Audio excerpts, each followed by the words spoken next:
कभी आरश पर कभी फरश पर, कभी उनके दर कभी दर बदर, गमे आशिकी तेरा शुक्रिया, मैं कहां कहां से गुजर गया।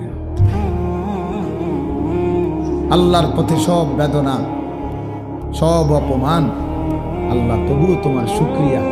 তোমার কথা বলতে গিয়েই বেইজ্জতি হয়েছে, অসুবিধা কি? গমে আশিকি তেরা শুকরিয়া, মাই কাহা কাহা সে গুজর গয়া। আমি কই থেকে কই ছুটে গেলাম, তোমার জন্যই ছুটলাম, তোমার জন্যই ছুটলাম, তোমার কথাই ফেরি করলাম। গতকালকে আমি রাত্রে শেষ যখন বয়ান শেষ করছি, লাস্ট রাতের 1:20 বাজে,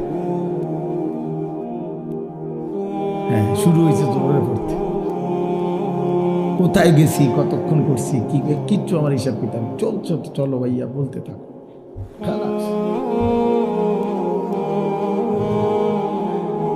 এই জন্য বললাম দোস্ত, আমার রাগ হয়ে না, খামখেয়ালি করাটা আমি পছন্দ করি। আমার কথা হলো কম হোক, মনোযোগ দিয়ে শোনো, এতে বরকত। একদিনে তুমিও বদলাইতা না আমি জানি, কিন্তু আন্তরিকতা থাকলে, মনোযোগ থাকলে একদিন সত্যি সত্যি আল্লাহ চাইলে বদলে যায়।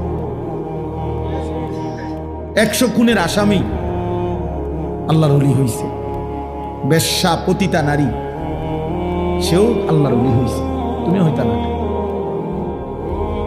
জগৎ বিখ্যাত ডাকাইতো কি হইছে, আল্লাহওয়ালা হইছে, তুমি হইতা না। তুমি তো এর চাইতে খারাপ হয়ে যাও নাই, তো তুমিও ভালো হয়ে যাবো ইনশাআল্লাহ। কিন্তু আন্তরিকতা দরকার, দিল দরকার, আল্লাহর কথার প্রতি মনোযোগী হওয়া।